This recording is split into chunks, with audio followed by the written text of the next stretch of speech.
What's going on, everybody? This is 13 with Superior Mobile by 13, and this is my first job back to work since Danielle's accident 1 month ago, and it was very nice to get back to work and get back to some normalcy here. So let's just jump right into it, what we got done here. This is Justin's 2014 Ford Mustang, as I'm sure you can tell. We have both the fitted halos, which I don't know if you can tell that one is blue and one is green right now. You can definitely tell from the reflection, as well as the Pixel DRL kit. So all of these are the profile products, as well as a 2-zone Grille RGB setup. So right now the lower section is on green and the top section is on blue, obviously. So we have 2 XBT controllers on this vehicle. 5 of the channels are being used, and we have 1 for future expansion if necessary. Every channel is individually controlled via the app. So right now I am logged in and I'm controlling the little DRL bars on the side, as you can see. This is the larger of the fitted halos that I'm now playing with. See that? That's that guy. That's a semicircle. And then the inside halo is that dude right there.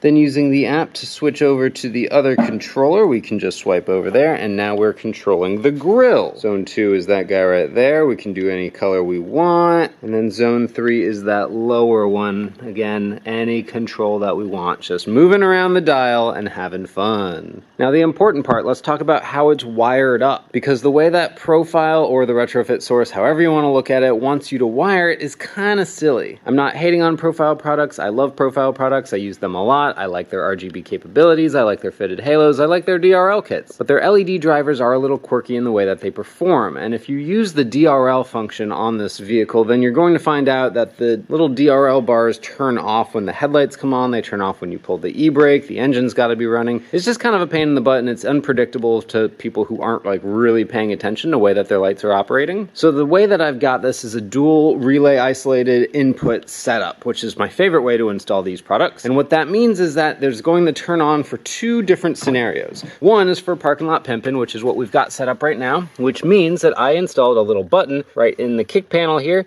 and when you push it, it has now turned off. See, look at that, the lights are off. Now, if that were the only input method in order to turn them on and off, that means that every time you wanted to have your lights on, you'd have to push the button, and then you'd have to turn it off every time you get out of the car. Well, that is obnoxious. So I also have it wired into the parking light circuit. Now, what that means is that because he likes to keep it in the automatic lighting position, when he starts the vehicle, everything will automatically come on in the white mode so that he can just go off on about his business and go driving around and have all the cool lights lit up. Now, with Profile products, that is the only way to have them come on and off with the vehicle. I mean, obviously you could use an ignition or an accessory circuit for that trigger, but I tend to use the parking light circuit because it does allow for an override. In the event that the vehicle is running, you can turn it from the automatic position to the forced off position, and that's going to make sure that none of those lights are on. The benefit there is that some customers like to be able to sit in their car with the engine running and not have all of their lights on. On the flip side of that equation as well, assuming that you keep it in the automatic position, if for some reason it's really sunny out and the car decides that it does not want your parking lights on, you can again manually override and put it on the parking light position, and you will have your lights on. Ta-da! So this is kind of the best of both worlds in my opinion. It's the most labor intensive way to install these products, but again, it's the way that actually gives you the functionality that you would expect out of these products. Of course, since we're here, we want to show off what's under the hood because this thing is an absolute monster. It is in fact supercharged. I don't claim to know anything about this, but I am fairly confident that's a V8 and that's a supercharger. And I do know that when I turn the thing on, it's extremely loud. It's also got this really pretty like stainless steel trim out engine bay kit or whatever. It's all along the back, and like it's got a little battery cover and a fuse box cover. It's a nicely done vehicle. I've actually really enjoyed working on this, other than the fact that nothing's holding the bumper on from the bottom of it, but like horsepower, I'm pretty sure just like wind velocity holds things on. I don't know. One final thing that I did to this were these headlights were actually in really bad condition when I first got them. A lot of road debris, and it looked like some sort of dealership haphazard sort of repair to some fading and some chipping away or whatever. So I did sand them down and clear coat them. They still have a little bit of a murkiness to them, which is a little disappointing. I was hoping for a better result, but ultimately it's 100 times better than it looked when it first got here. So that's cool. While we're looking up nice and close at it, we can see that of course I hate using that fishing line halo mounting wire, so nothing is showing going there, which is really nice. And we do have the LED bulbs in there as well. So, oh my goodness, I do need to show the turn signals because that does look really cool on this setup. So this is just the LED bulb going on right now. It's just that bulb right back there. Because the thing is all of these products, although they're all switchback, they'll only be on, they'll only be blinking if the controllers have power. So in order to give them power, I can just real quickly open up the door because that's going to turn on the parking lights, and then you'll see the way cool turn signal because all three of those products are switchback. The bars, the inner halo, and the outer halo.